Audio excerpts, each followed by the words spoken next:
গোলামি না আজাদি। আজও চাঁদাবাজ সন্ত্রাসীদের হাতে আমার ভাই মাওলানা রেজাউল করিম শহীদ হন। আজকে চাঁদাবাজ বললে সেই দলটির নাম আর বলতে হয় না, সবাই বোঝে কারা সেই চাঁদাবাজ দল।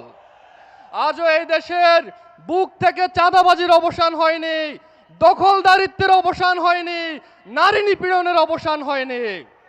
সুতরাং আমাদের আজাদির লড়াইও শেষ হয়নি।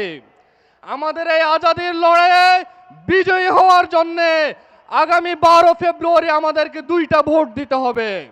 প্রথম ভোট হচ্ছে গণভোটে আমাদেরকে হ্যাঁ ভোট দিতে হবে। হ্যাঁ ভোট মানে সরকারের ক্ষমতার ভারসাম্য।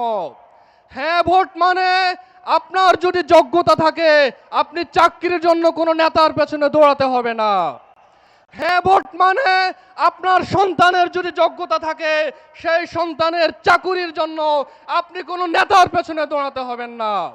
হ্যাঁ ভোট মানে হচ্ছে আজাদি, আর না ভোট মানে হচ্ছে গোলামি। আমরা কি গোলামি চাই নাকি আজাদি চাই?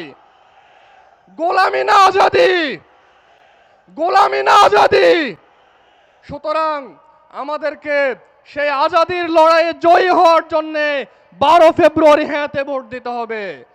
আর ইনসাফের লড়াইয়ে বিজয়ী হওয়ার জন্যে 12 ফেব্রুয়ারি আমাদেরকে ইনসাফের প্রতীক দাঁড়িপাল্লায় ভোট দিতে হবে। 14 গ্রামের দাঁড়িপাল্লার কাণ্ডারি ডাক্তার সৈয়দ আব্দুল্লাহ মোহাম্মদ তাহের ভাই শুধুমাত্র 14 গ্রামের নেতা নন, ডাক্তার তাহের ভাই জাতীয় নেতা, ডাক্তার তাহের ভাই বিশ্ব ইসলামী আন্দোলনের নেতা। সুতরাং ডাক্তার তাহের ভাইকে বিজয়ী করা মানে শুধুমাত্র 14 গ্রামে ইনসাফকে বিজয়ী করা নয়, বাংলাদেশে ইনসাফ প্রতিষ্ঠাকে ত্বরান্বিত করা।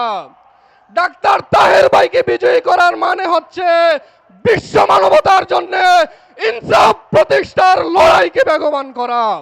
সেই উদাত্ত আহ্বান জানিয়ে আমার কথা এখানে শেষ করছি। আল্লাহ হাফেজ। ইনকিলাব জিন্দাবাদ। আসসালামু আলাইকুম রহমতুল্লাহ।